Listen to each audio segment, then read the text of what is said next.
Hi friends, எல்லோரும் என்ன பண்ணுறீங்க? நல்லா இருக்கீங்களா? இன்றைக்கி நம்ம சேனலில் என்ன பார்க்க போகிறோம்னா, விவசாயம் காப்போம் விவசாயம் பழகுவோம் தாங்க. நிறைய பேர் விவசாயத்தை பற்றியே தெரியல. எனக்கும் ரொம்ப கல்யாணம் ஆன புதுசுலாம் ஒன்றுமே தெரியாதுங்க.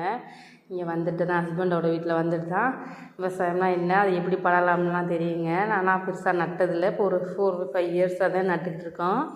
இன்றைக்கி நம்ம இதில் நாற்று போட்டிருந்தோங்க. நம்ம குண்டு நெல்லை தான் போட்டிருக்கோம். அதை நாற்றை பிடுங்கிட்டு அதை ஏற கட்டி வச்சோம்னா நம்ம செய்கி கொண்டு விளம்பி வச்சுட்டா நடுறவங்க நட்டு கொடுத்துருவாங்கங்க. இன்றைக்கி நம்ம சேனல் என்ன பார்க்க போகிறோம்னா, மெயினான வல்லாரைக்கீரை சம்மந்தமாக ஒரு பயனுள்ள குறிப்பு தான் பார்க்க போகிறோம். வல்லாரைக்கீரை நம்ம ஞாபக சக்தி இருக்குன்னு தான் நினச்சிக்கிட்டு இருக்குங்க. வல்லாரைக்கீரை கிடச்சா வாரத்தில் 2 நாள் எடுத்துக்கோங்க. உடம்புக்கு அவ்வளோ நல்லதுங்க.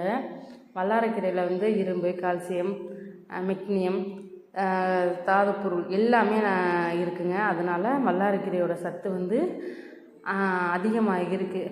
முடிஞ்சளவு நீங்கள் வாரத்தில் 2-3 ட்ரிப்பு கிடச்சா டெய்லி கூட சாப்பிடுங்க. வல்லாரைக்கீரை துவையல் வச்சு சாப்பிட்லாம், பொரியல் பண்ணி சாப்பிட்லாம், கடையல் பண்ணி சாப்பிட்லாம், பொடியை அரைச்சி வச்சுக்கிட்டு நம்ம சாதத்தோடு கூட பிரட்டி சாப்பிட்லாங்க.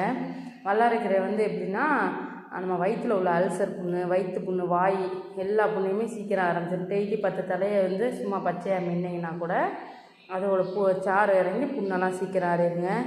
ரத்தத்தில் உள்ள செல்களை, இறந்த செல்களை உயிர்ப்பித்து ரத்த நாளத்தை ரத்த ஓட்டத்தை சீராக்குங்க. இது நரம்பு சம்மந்தப்பட்ட பிரச்சனைக்கும் நல்லதுங்க. அப்புறம் அந்த பெண்களுக்கு மாதவிடாய்க்கு வரப்போ இந்த வல்லாரைச்சாத்தில் பெருஞ்சீரகத்தை ஊற வச்சு பொடி பண்ணி அதை டெய்லி குடிச்சிட்டு வந்தீங்கன்னா மாதவிடாய்க்குள்ள வர சரியாயிருங்க. பெண்களுக்கு வெள்ளைப்படுதலும் இருக்குது. அதில் வல்லாரைச்சாறை பசும்பாலில் கலந்து டெய்லி வெறும் வயிற்றில் 3 நாள் குடிச்சு வந்தீங்கன்னா அவ்வளோ சூப்பராக இருக்கும்.